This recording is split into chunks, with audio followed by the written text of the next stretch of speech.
Morning and welcome to the United Rentals Investor Conference Call. Please be advised this call is being recorded.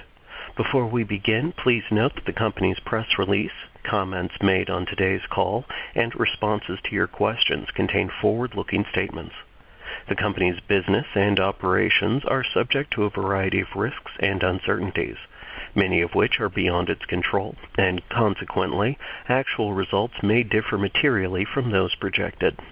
A summary of these uncertainties is included in the safe harbor statement contained in the company's press release.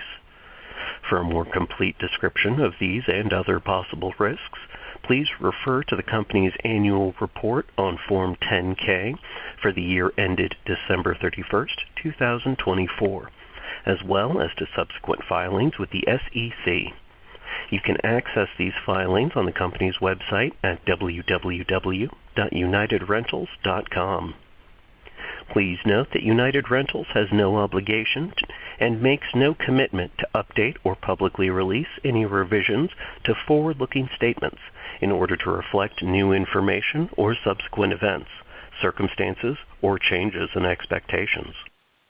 You should also note that the company's press release and today's call include references to non-GAAP terms such as free cash flow, adjusted EPS, EBITDA, and adjusted EBITDA. Please refer to the back of the company's recent investor presentation to see the reconciliation from each non-GAAP financial measure to the most comparable GAAP financial measure.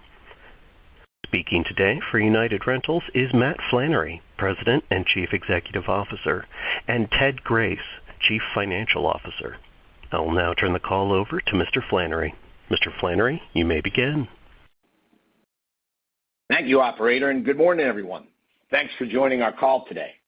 I'll apologize in advance for my voice as I'm fighting through a little cold here, but I'm sure we'll get through it okay.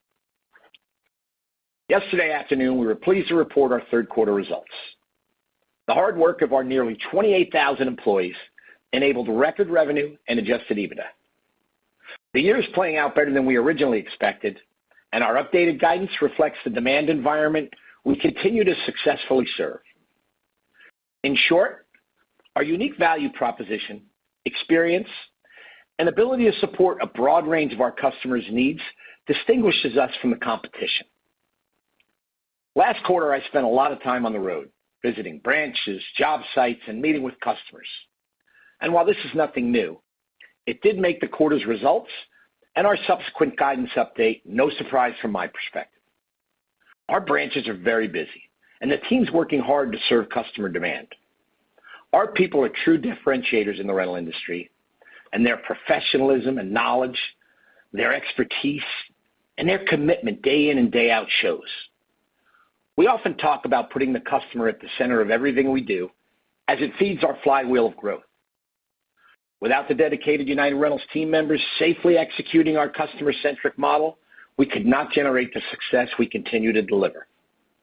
And from where I sit today, I expect this momentum to carry into 2026.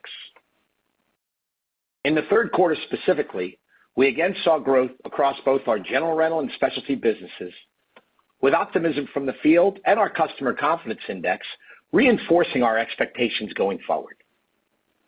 The demand for used equipment also remains healthy. Now, with that said, let me get into the review of our third quarter results and our updated 2025 guidance. And then Ted will review the financials in detail before we open the line for Q&A. Let's start with the quarter's results.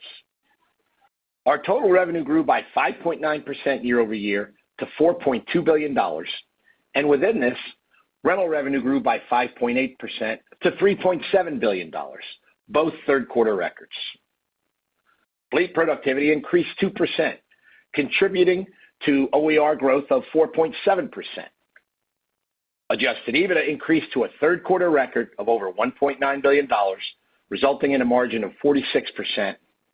And finally, adjusted EPS came in at $11.70. Now, turning to customer activity, and as I mentioned, we saw growth across both our gen rent and specialty businesses in the quarter. Specialty continues to post double-digit increases, with rental revenue up 11% year over year, driven by growth across all our product offerings and an additional 18 cold starts. Year to date, we've opened 47 cold starts as we continue to fill out our specialty footprint. We see this, combined with the power of cross-sell and the addition of new products to our portfolio, as critical points of competitive differentiation, which benefit our customers while also providing important drivers of long-term growth. By vertical, our construction end market saw strong growth across both infrastructure and non-residential construction, while our industrial end market saw particular strength within power.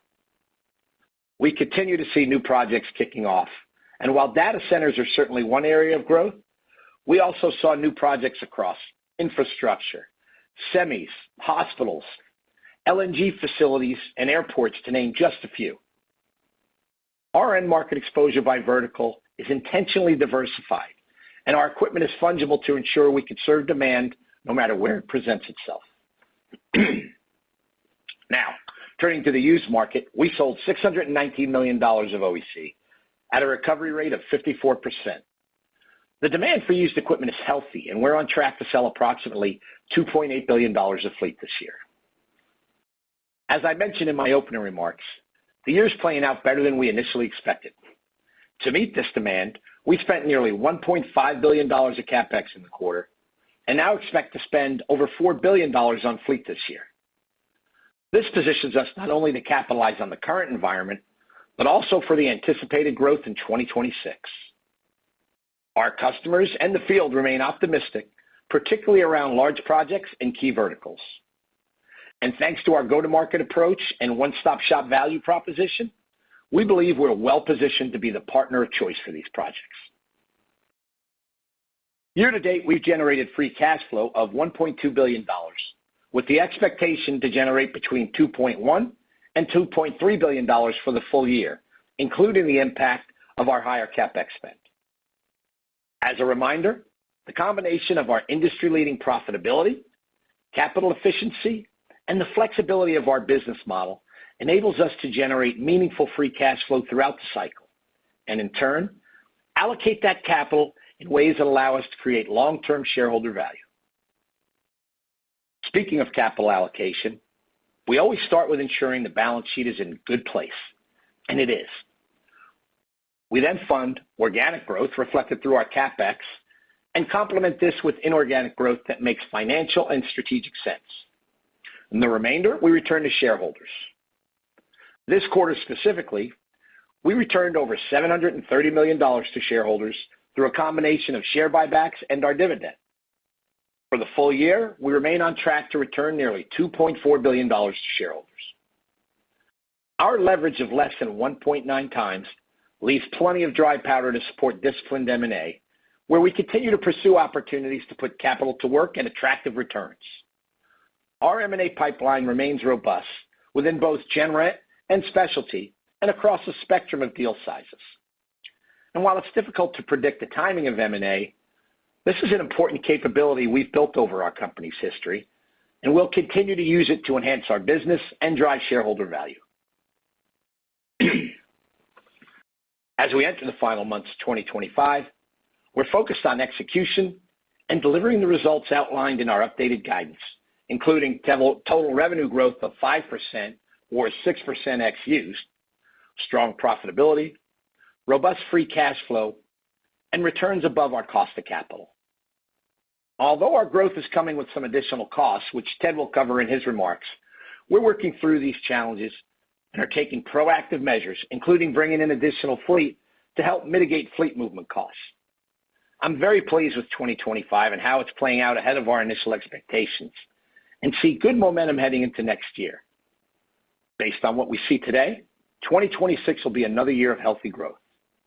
We believe the tailwinds we've discussed throughout this year will carry over, and our unrelenting focus on being the partner of choice for our customers positions us very well to win this business and to outperform the industry.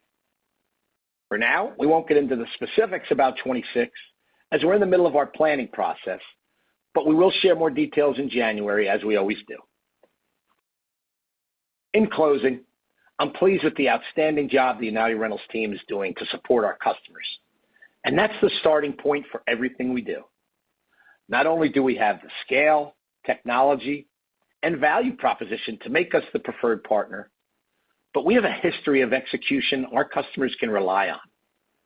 By working together with our customers to meet their goals to drive safety, productivity, and efficiency, we ensure we build a relationship of trust that positions us to win in the marketplace. Subsequently, our strategy, business model, competitive advantages, and capital discipline allow us to generate compelling shareholder returns for the long term. So with that, I'm going to hand the call over to Ted, and then we'll take your questions. Ted, over to you. Thanks, Matt, and good morning, everyone. As you just heard, the year continues to progress well with third quarter records across total revenue, rental revenue, and EBITDA. More importantly, based both on what we're seeing and hearing from customers, we expect the strong demand to continue, which is supporting our increases in both rental revenue and CapEx guidance. More on that in a minute, but first, let's go through this quarter's numbers. As you saw in our press release, rental revenue increased $202 million year over year, or 5.8%, to a third quarter record of $3.67 billion, supported again by growth from large projects and key verticals. Within this, OER increased by $133 million, or 4.7%, driven by 4.2% growth in our average fleet size and fleet productivity of 2%, partially offset by assumed fleet inflation of 1.5%. Also within rental, ancillary and re-rent grew over 10%, adding a combined $69 million of revenue. Consistent with our first half results, third quarter ancillary growth again outpaced OER as we continue to focus on supporting our customers. Moving to used, we generated $333 million of proceeds at an adjusted margin of 45.9% and a 54% recovery rate, while OEC sold set a third quarter record at $619 million. Combined, these results speak to the continued strength and health of the used equipment market. Turning to EBITDA, adjusted EBITDA increased $42 million year on year to an all-time record of $1.95 billion. Within this, a $69 million increase in rental gross profits was partially offset by a $6 million decline in used gross profit dollars. SG&A increased $23 million, which is in line with revenue growth, while other non-rental lines of businesses added $2 million. Looking at profitability, our third quarter adjusted EBITDA margin was 46.0%, implying 170 basis points of compression on an as-reported basis and 150 basis points ex-used. At a high level, margin dynamics in the third quarter were similar to what we've discussed the last several quarters. This includes the impact of ancillary, the strategic investments we're making in the business, and still relatively elevated inflation. An area I might call out again this quarter was delivery, which was impacted both by higher fleet repositioning costs in support of large projects and our use of third-party outside haul to serve the stronger than expected demand seen during our seasonal peak. To try to put this in perspective, our third quarter delivery costs increased 20% year on year versus a roughly 6% increase in rental revenue. Simply assuming that these costs increase proportional to revenue, this gap implies over $30 million of additional cost year on year and translates to an almost 80 basis points drag on our EBITDA margins. Now, I'm sure we'll talk more about this during Q&A, but this provides a great example of the balance we are constantly managing between capital in the form of fleet and costs, both fixed and variable, with the goal of serving customers as efficiently as possible. Shifting to CapEx, third quarter gross rental CapEx was $1.49 billion. I'll speak more to this in a moment, but this included the acceleration of some purchases to help us support the stronger than expected demand we are experiencing. Moving to returns and free cash flow, our return on invested capital of 12% remains comfortably above our weighted average cost of capital, while year-to-date free cash flow was $1.19 billion. Our balance sheet remains very strong with net leverage of 1.86 times at the end of September and total liquidity of over $2.45 billion. I'll note this was after returning $1.63 billion to shareholders year to date, including $350 million of via dividends and $1.28 billion through repurchases. In total, between dividends and share repurchases, we still plan to return almost $2.4 billion in cash to our shareholders this year. This equates to a little better than $37 per share, or a return of capital yield of almost 4%. Now, let's shift to the updated guidance we shared last night, which reflects our confidence in delivering another year of solid results. As you've heard us say a few times this morning, we are seeing stronger than expected demand. In response, we accelerated the landing of some fleet into Q3, while also raising our full-year CapEx guidance by $300 million at midpoint to a range of $4 to $4.2 billion. In turn, we are increasing our total revenue guidance by $150 million at midpoint, while narrowing the range to $16 to $16.2 billion, implying full-year growth of roughly 5% at midpoint. Within this, our used sales guidance is unchanged at around $1.45 billion, which implies total revenue growth ex-used of 6% at midpoint. I'll note that the additional CapEx accounts for roughly half of the increase to our revenue guidance, given we'll only realize a partial year of OER benefit, with the balance coming from ancillary. On the EBITDA side, we are narrowing our range to $7.325 to $7.425 billion, while maintaining the midpoint at $7.375 billion. Ahead of Q&A, I'll quickly mention that the lack of implied pull-through from this additional revenue reflects our expectation that, as I just mentioned, a portion of the increase will come from lower margin ancillary, while we also expect to manage through similar cost dynamics in Q4, especially delivery. Turning to cash flow, we reaffirmed the midpoint of our guidance for cash flow from operations at $5.2 billion, while our revised free cash flow guidance of $2.1 to $2.3 billion simply reflects the additional investment in CapEx that we plan to make. Importantly, our updated free cash flow guidance does not impact our share repurchase program.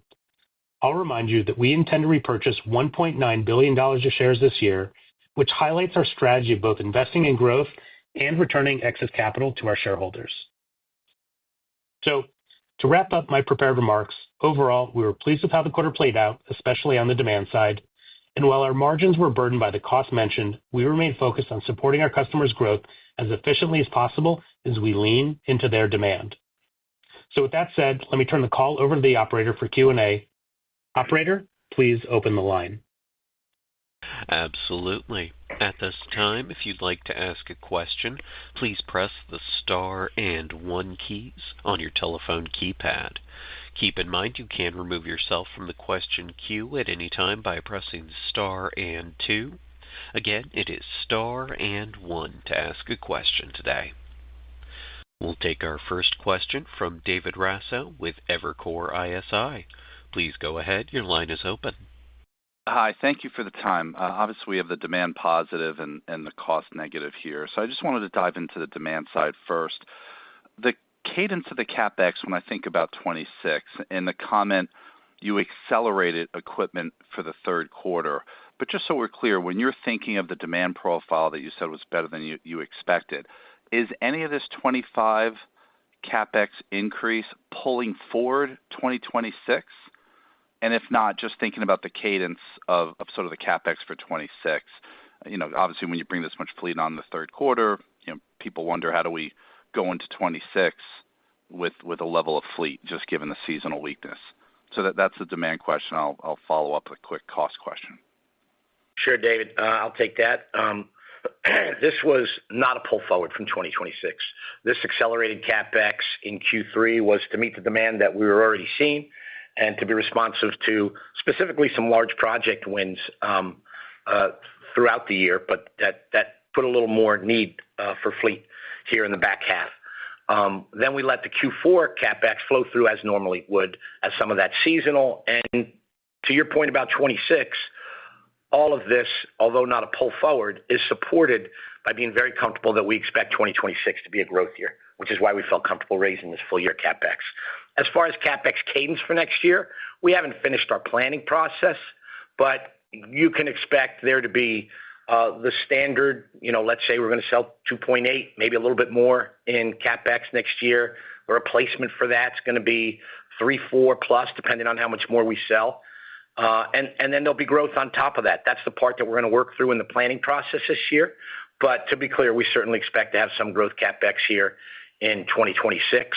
And then we'll let you know about the cadence of that as we see how the demand plays out. Okay, thank you. And then on the cost side, I mean, it's easier for me to say, but ancillary revenues are up to close to 18% of total rental revenue. How do we think about pricing for those services? I know I appreciate the comment. Providing those services is partly why you win more than your fair share, let's say, of the major projects. But it's, it went from sort of an afterthought to, again, if you want to throw in re-rent, it's 20% of rental revenue. So is there a way to rethink that pricing, some kind of annual contract, something where it doesn't continue to be a drag? And related to that, the fleet productivity number, I know you don't like going into the details, but can you give us some sense of the components of fleet productivity? Were both utilization and rate up, one down? Just trying to get a sense of those components as we sort of push against the cost. Thank you. Yeah, I'll take the latter part there, David, on fleet productivity, and then Ted can add some color on the ancillary. But on the ancillary, I do want to remind you that, a big portion of this is delivery, which is basically a pass-through, fuel, which is not a large markup. So there's just some things there that have historically been, and it's a fair point about the pricing, but as we think about that, and Ted can get into the detail of the math of how that impacts us, there's nothing new other than we're doing more of it as we continue to serve more products and services. And the fleet productivity, as I stayed true to telling you qualitatively, we're very pleased with how rate and time have performed throughout the year, and specifically in Q3. I would say the difference between what you saw in Q2 at 3.3% fleet productivity and Q3 at 2% was mix. Mix was a good guy for us in Q2 and not in Q3. So we would see that as normal variability. And it's important for us to remind you all that mix is just, we're catching that. We're not driving that. That's a result of who you rent to, how you rent to, what you rent, how long, what geography. So it's not anything that we have any capability to predict, quite frankly, because it's reactive and responsive to where the demand is, and then we just to let you know that. But to be clear, rate and time are both up this year, and we feel good about it. And on the margin side within ancillary, David, obviously the thought there is you want to be responsive to the customer. All kind of ties back to this concept of being the partner of choice. Frankly, it's hard for us to predict what that mix will look like between something like pickup and delivery or installation, breakdown, setup, fueling, etc. The margins themselves don't fluctuate a tremendous amount, but they are what they are. So delivery, to Matt's point, is probably the thinnest of that. That's really kind of just the convention of the industry. Others, are certainly not going to have the kind of margins that we have in rental. But as we've said, they're definitely positive, and they add GP dollars with very little capital coming along with that. So we think they benefit us both strategically and financially. But it's going to drive kind of variability depending on what that composition looks like. All right, I appreciate that. Thank you. Thanks, David. We'll take our next question from Rob Wertheimer with Melius Research. Please go ahead. Your line is open. Yes, thank you. Good morning, everybody. You've mentioned a few times across the call, solid demand indicators, kind of driving some of the CapEx move.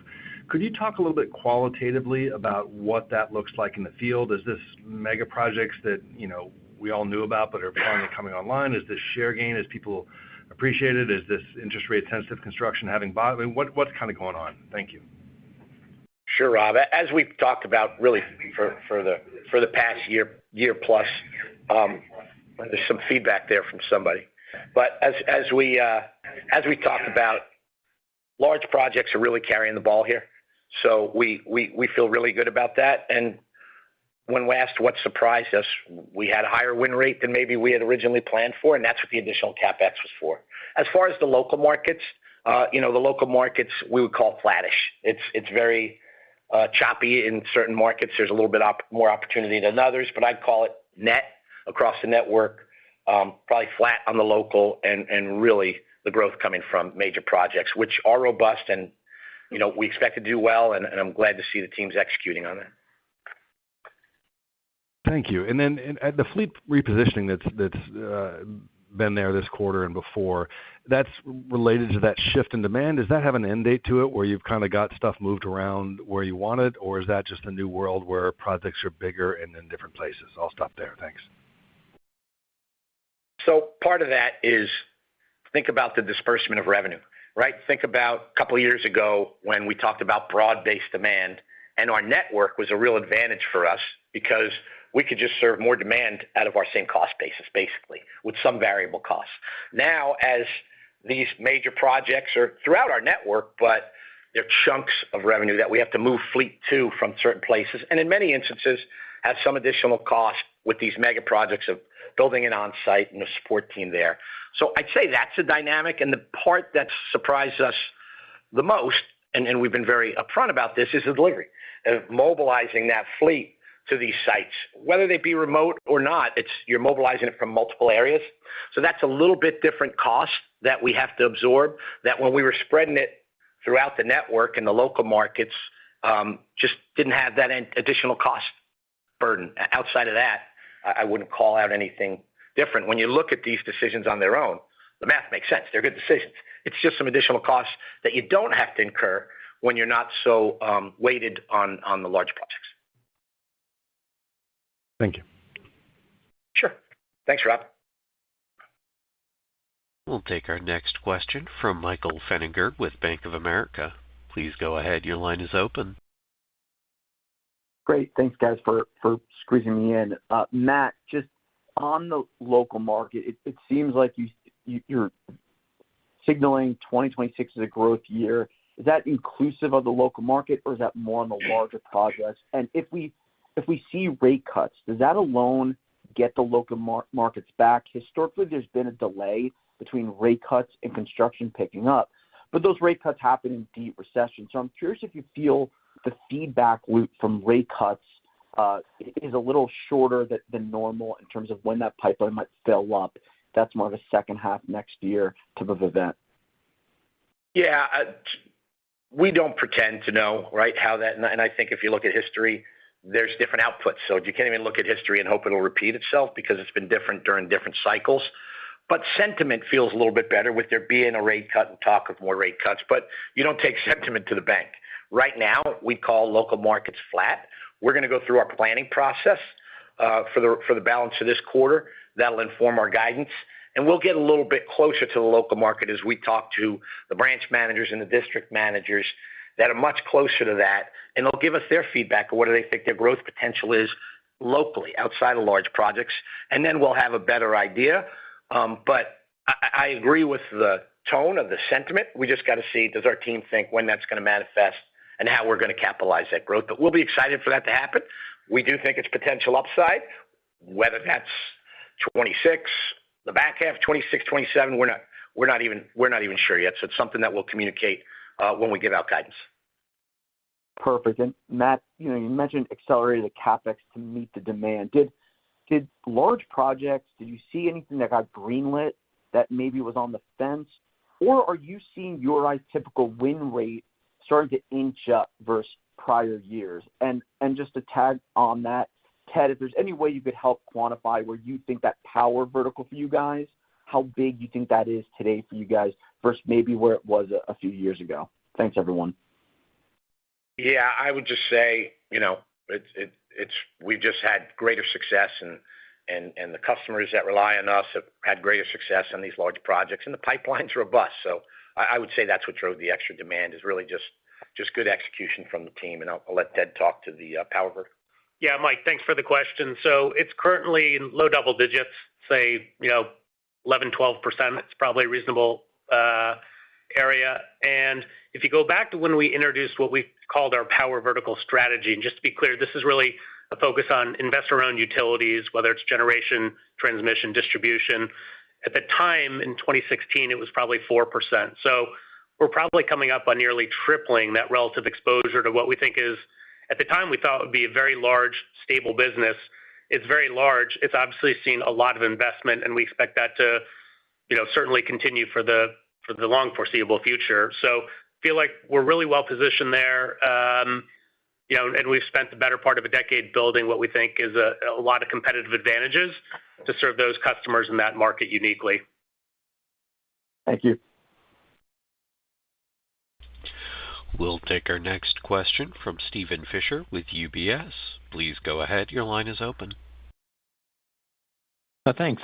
Good morning. I just wanted to ask about come back to the margin dynamics here. Just looking at the Q2 versus Q3 year-over-year specialty going from 220 basis points to 490 basis points headwind. It sounded like qualitatively that the drivers weren't really that different categorically, but just curious what accounts for that difference in year-over-year. Was there sort of faster growth in Yak that was driving more of that delivery impact, or what just accounts for the 220 versus 490? Thanks. Yeah, absolutely, Steve. Thanks for the question. So overall, I would say the cost dynamics within specialty and frankly the whole business have been pretty consistent across the year. When you look specifically at specialty 2Q versus 3Q, the big difference was the increase in depreciation we had in that, and that spoke to kind of the aggressive investment we're making in Yak more than anything in matting. I mean, those assets get depreciated at a far faster pace than any other asset class we have in that business. So when you look at kind of the 490 basis point decline, 200 basis points of that was depreciation, so call it 40%. The other pieces were the same things we've talked about, like delivery and really ancillary being the other big piece. Okay, that's helpful. And I think you were on track or planning to do 50-ish cold starts this year. Sounds like you're pretty close to that already. Do you think that momentum is likely to kind of continue into the fourth quarter? And any sense of having done 70 plus last year and maybe on track for 50 plus this year, directionally where you see the cold starts heading for next year? So we haven't finished the planning process yet, as I said earlier, and that's where we'll make those decisions. As far as what the balance of the year, we're in a small period here in Q4. Maybe there'll be another 10 to a dozen in Q4. It really depends on the timing of if the team finds the real estate and the bodies to be able to do it. So as far as 26, stay tuned. The team's executed real well on cold starts here in 25. And they'll propose the plans for 26 in the next, 6 weeks. Terrific. Congratulations. Thanks. We'll take our next question from Jamie Cook with Truist Securities. Please go ahead. Your line is open. Hi, good morning. I guess just, 2 questions. The setup for 2026, obviously, ancillary is just becoming a larger part of the business. It just sounds like structurally that will be a headwind on margins. But I guess, Matt or Ted, I'm just trying to think about, obviously, you're seeing demand is starting to improve, or maybe your share is just improving. But I'm just wondering, the setup in 2026 with a lot of the inflationary pressures, in particular with tariffs in Section 232, you have the ancillary business becoming larger. To what degree do you think, we can start to push through higher rental rates? Is the market strong enough that they could absorb that, just given some of the, cost headwinds that we could see continuing into 2026? Thank you. Yeah. Good question, Jamie. We don't want to get too far ahead of ourselves, but certainly if you just take a step back and you decompose what's happened in 2025 as a starting point, a lot of the margin dynamics have been being responsive to customers. You touched on ancillary, but obviously that is dilutive. And you could ask yourself, why are you doing that? And again, it's to really be this partner of choice and be responsive and frankly use that as a tool to be a better partner and take share. We think that's absolutely worked out.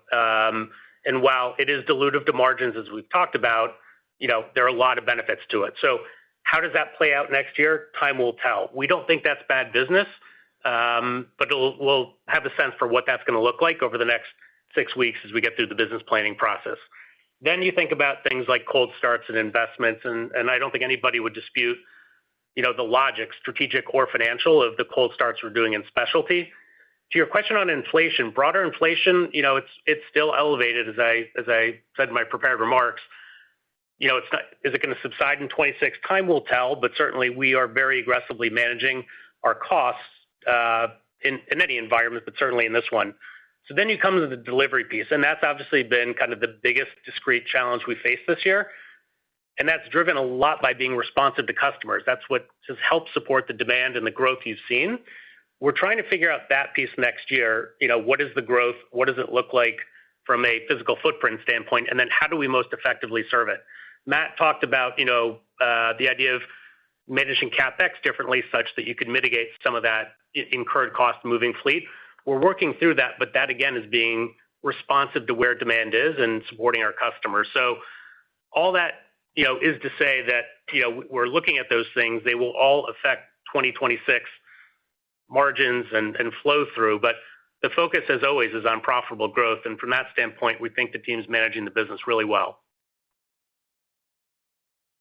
Thank you. We'll take our next question from Ken Newman with KeyBanc Capital Markets. Please go ahead. Your line is open. Hey, thanks. Good morning, guys. Morning. So maybe to follow up on that answer, that response now, Ted, I think, Matt, you mentioned growing the fleet for, both stronger demand, but also maybe to better address the fleet movement. I know you don't want to talk about 26 yet, but just higher level, how do you think about balancing those two dynamics, right, to keep time ute strong into next year? And just how long do you think it takes to tackle some of these cost inefficiencies? And, maybe to that point, do you need to accelerate cold starts in order to, tackle the movement or the fleet repositioning costs? Yeah, it's a great point, Ken, and one that we're talking about. First off, and getting together with our partners, our customers, and fleet planning, right, a little more accurately. But to be fair to them, these big jobs are dynamic, and all of a sudden, they need 50 units that we weren't given a heads up on, and they need them ASAP. So we have a choice to make in that, to give you that example in that instance. So first, it starts with me challenging our team in the field. Hey, let's make sure we're communicating. The earlier we know, the more efficient we could be. And then there is a component of, are there some categories in our desire to drive high time ute, high fleet productivity? We've been running hot for a while, for quite a few years. There's certainly some categories that we're going hand to mouth again, and we just got to be careful about that. So we are going to look at that. There's a balance between operational efficiency and that capital efficiency. But both are important. So that's something we'll look at as we're going through the planning process. So these are all, like I said earlier, individually, when you look at the decisions to ship this stuff through third parties, it's the right decision mathematically. It's just, how can we avoid that incremental cost? How can we minimize it as best we can? And that's something that we'll have some learnings from this year, and we'll work on it. But that'll all be embedded in our guidance for 2026. Because I don't think the dynamic of big projects carrying the ball is going to change a lot in 26. We'll see if the local market gets some more growth. But big jobs, we already have that visibility. We know that's going to be a big part of the opportunity. Right. No, that makes sense. And then just for my follow-up, I appreciate all the color around, the drags on the fleet repositioning costs. When we think about core profitability, X some of these higher ancillary and delivery mix, is there any reason to think that you can't drive flow through kind of in line with your more normalized type of margins, right? Because you're kind of signaling a growth year for next year, X some of these, more volatile mix impacts. Anything to suggest that you can't kind of get back to that 40% plus type of flow through X those items? I guess what I'd say is the core profitability of the business we think is performing well, right? And we've talked about the impact of delivery this year, which is just a function of serving our customers as efficiently as we can. And to Matt's point, it's balancing operating efficiency with, cost efficiency, or call it capital efficiency with margin. So we think we're doing those things well, and we think the underlying business is actually performing as expected. In terms of what it looks like going forward, again, we would expect the core to perform well. A lot of this, and I hate to repeat myself, but it is being responsive to what customers ask of us and how demand is evolving. And so when you think about it, that again explains a lot of what we're doing with ancillary, what we're doing with cold starts. And so, I come back to what I just said to Jamie. We feel really good about that core profitability, and our goal is always to be as efficient as possible serving demand. That doesn't change.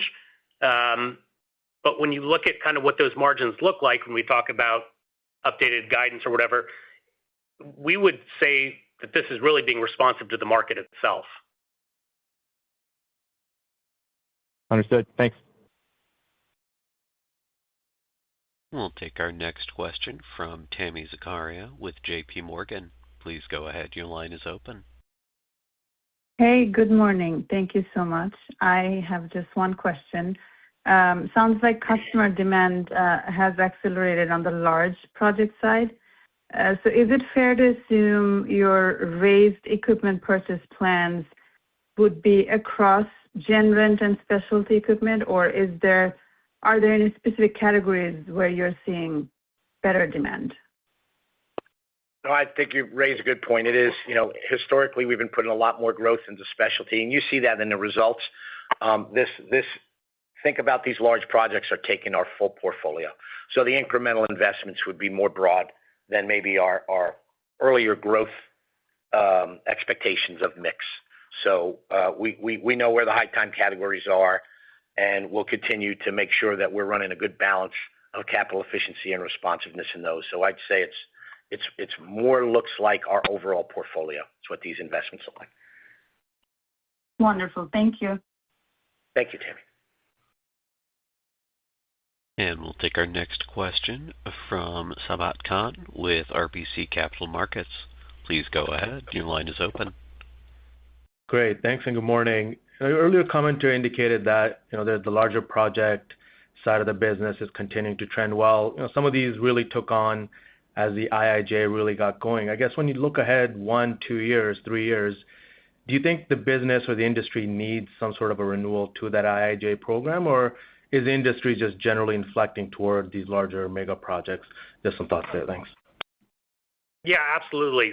Certainly, infrastructure broadly has been a very strong market for us, and certainly the IIJA has helped support that. Our best sense is there's still a healthy amount of that initial or that money left, so that should support it. The thing we've always talked about infrastructure, there's certainly not a lack of demand in the sense of the need to reinvest in infrastructure. We certainly expect that will continue, whether it's funded by state initiatives or local initiatives or federal dollars. So we'll see ultimately what that funding looks like, but there's no question that the country on the whole needs to continue investing aggressively in reinvigorating infrastructure. And the other thing we've talked about, just maybe as a corollary to that question, is infrastructure has been a great market for us. It's an important part of our business, but we've got a lot of these tailwinds, and certainly we're riding a lot more than just one wave of infrastructure. When you think about a lot of the onshoring, a lot of the remanufacturing in the U.S. and power and other things in technology, all those come together to give us a really optimistic outlook for the foreseeable future on demand.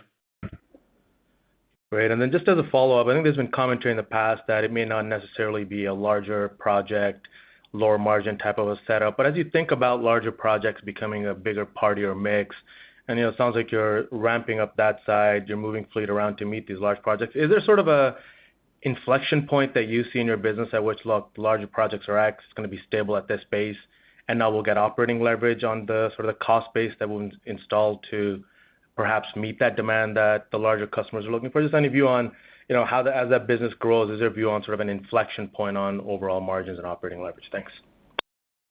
Yeah, it's a good point. What we've talked about historically is when you think about large projects versus our base margins, we have always, and still believe, by the way, that although some of those large projects do get some discount as they leverage the bulk spend with us, that we get to serve it more efficiently on site versus spreading that overall. The one area that has changed as it's become a bigger part of the portfolio that, quite frankly, we didn't anticipate was the repositioning of the fleet. So it's a little bit of where the jobs are, where you're positioned, and what I said earlier, how well you can plan with the customers to position the fleet. That's going to decide that. just to put it in context, in the relative scheme of things, we're talking about small numbers, right? You're talking about 1% of your operating costs, but it does make noise within the metrics, which is why we're explaining it to you all. So even with this extra burdened transportation cost, it's still relatively close to the same. It's just the challenge is, where the fleet is versus where the need is and how you continue to improve that operating efficiency is what'll make that decision. But I wouldn't see it as terribly different, even in its current environment with these extra costs, because in the scheme of a $15 billion company and the cost base we have, it's not a big number. Thanks very much. We'll take our next question from Tim Thein with Raymond James. Please go ahead. Your line is open. Thank you. Yeah, good morning. Maybe just the first question is maybe for you, Matt, just in terms of the customer dialogue and what you're hearing from in terms of some of the national account customers. It's been a couple months since we've had the tax reform passed, and some of the sentiment readings have kind of been all over the board, but it doesn't seem to be much change in terms of kind of forward-looking CapEx and other growth plans. But I'm just curious, have you detected or seen any change in terms of again, just kind of thoughts around big project spending, and now that some time has elapsed since the OBBBA has passed?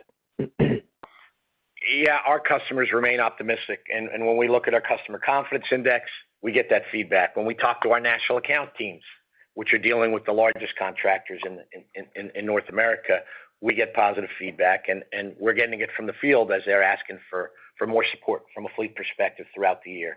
So we don't see any negative trend there at all, or any kind of need for a reboot of any kind of spending. The pipeline that we have visibility to looks pretty good for 26, and the feedback from our customers and our field teams matches that sentiment. Yeah. Okay. And maybe looking a little bit further out, the 2028 goals that you outlined at the Investor Day back in 23, you obviously wouldn't have kept it in the slides if you didn't think it was still, realistic. But, the elements of it, specifically around what, the implied flow through, look to be a bit more challenging. Do those targets maybe rely a bit more on M&A from here, or maybe just kind of an update as to how we're tracking towards those, again, aspirational? Yeah. Go ahead. Yeah, absolutely. So starting with the growth, we feel like we're tracking well, right? We talked about this aspirational goal of $20 billion by 28. And I think if you do the simple math, you need to, keep compounding at something like 7%. And so we feel like, that is still very much in play, feel good with that. The margins, frankly, will be, more challenging to hit that kind of roughly implied margin and the corollary to flow through. But when we look at kind of why, there are a few things that we point to. You mentioned about acquisitions. Frankly, acquisitions tend to pull us in the opposite direction to getting there. We've long talked about this. Tim, you and I have talked about this, and probably Matt and I have talked to the entire investment community about this, but acquisitions tend to be dilutive to our margins. And that's why we take the time to explain what that margin profile looks like, but we really talk about the returns, and most specifically those cash-on-cash returns, because that's how we think about allocating capital. But if you look at the acquisitions we've done since 22, they've virtually all been dilutive. That doesn't mean they weren't good deals. We would say strategically they were all 10s, and I'd say financially they've all been 10s. But they're going to have that dilutive effect. So just to put some numbers around that, if I've looked at the math, the acquisitions probably account for 70 or 80 basis points of margin dilution since 2022 in isolation. I think if Matt and I could go back in time, we would have done every one of those deals. And frankly, we probably would have done, we would have loved to do twice as many deals if they had the same financial profile. But the margins, are also impacted by the ancillary. This is, if you think about that evolution of being responsive to customers and how ancillary has grown from, let's say, 15% of our rental revenue mix to now approaching, the very high teens, that's probably not something we would have anticipated back then. It's had this dilutive effect. We've talked about it today. We've talked about it, for a while.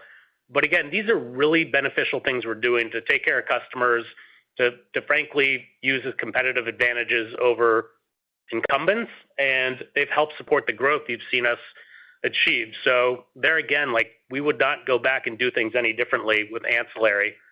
And certainly, I would just say the broader inflationary environment's been worse than probably anybody expected since 22. That being said, we feel like we've managed it really well on an underlying basis. And so again, the margins, it'll be a stretch. I'll say that. I don't think that surprises anybody. That doesn't mean we're not going to keep pushing for it, and it doesn't mean we're not incredibly focused on, driving better core profitability of the business. So Matt, I don't know if you'd add anything. No, I think Ted's right. It was an aspirational plan, and I think it was the right one.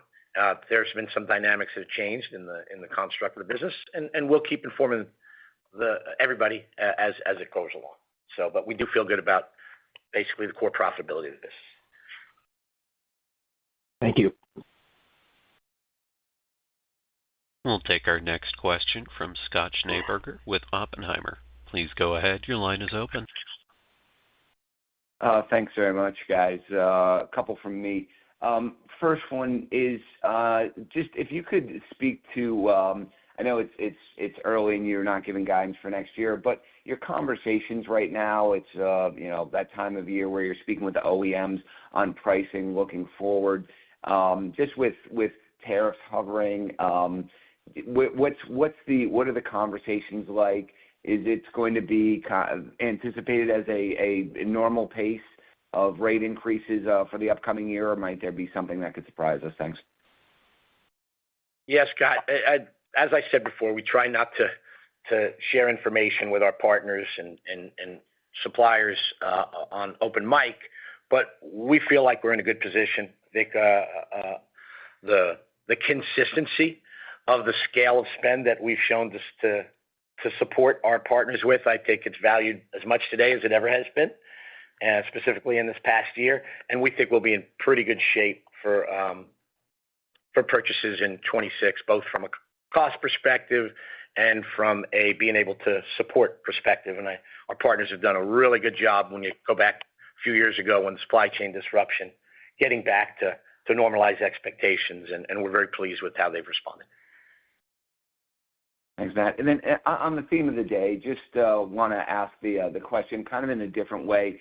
If you have a strong demand seasonal uptick next year, which it looks like you are expecting, with the elevated level of re-rent, ancillary, and large projects and need for probably still delivery, you're addressing it with some CapEx. But you guys have mentioned on these earlier questions, hey, we're going to look and see what we can do to improve. But are there some ideas with regard to relationships with transportation providers on the outside, maybe where you can get some bulk pricing? Are there operational execution initiatives that you're looking at? Is one part of this question. Then the second part of the question is, you haven't done, obviously H&E stepped away, but haven't done an acquisition in a while. What is the appetite there? I just heard Ted's response to Tim's question, but curious on where that may be applicable on this issue or just general appetite for M&A overall. Thanks. Sure. So on the outsourcing, we obviously already do a lot of outsourcing, and we do have some partnerships within that spend. It is something we look at, whether it's insourcing or outsourcing more for that flexibility. I think we lean more towards we seem to do things more efficiently when we can insource, but that's a little bit harder when you're talking about some of these longer hauls. So that is something that we're wrestling with, and it's a great point, something that we're talking to people about in the space. As far as M&A, listen, we've built a great capability throughout our history as good purchasers and good integrators, and we do feel one of our mantras is, can we make this business better when we make that decision? So we continue to work a pretty robust pipeline. We just haven't found the right deals yet. I think we did $20 million of M&A this year. We did one small deal. We don't predict, forecast, or even plan M&A because I think that's how people end up doing bad deals. So we talk about our organic growth and we look at M&A as opportunistic. But to be clear, if we are always working the pipeline, both in specialty and gen rent, and if we find something that fills out our footprint better or a new product that our customers can rely on us for, like we've done in the last couple of big deals, matting and mobile storage, we're going to lean in. It's just a matter of finding that right deal where it meets all three legs of that stool we talk about of cultural, strategic, and most importantly, financial. Thanks. Thanks, Scott. And there are no further questions on the line. I'll turn the program back to Matt Flannery for any additional or closing remarks. Thank you, operator. And to everyone on the call, appreciate your time. I'm glad you could join us today. Our Q3 investor deck has the latest updates. And as always, Elizabeth's available to answer your questions. So until we speak again in January, I hope you all have a safe and happy holiday season and a happy new year. And we'll talk soon. Take care. Operator, you can now end the call. Thank you. This does conclude today's program. We appreciate your patience, or we appreciate your attendance. You may now disconnect.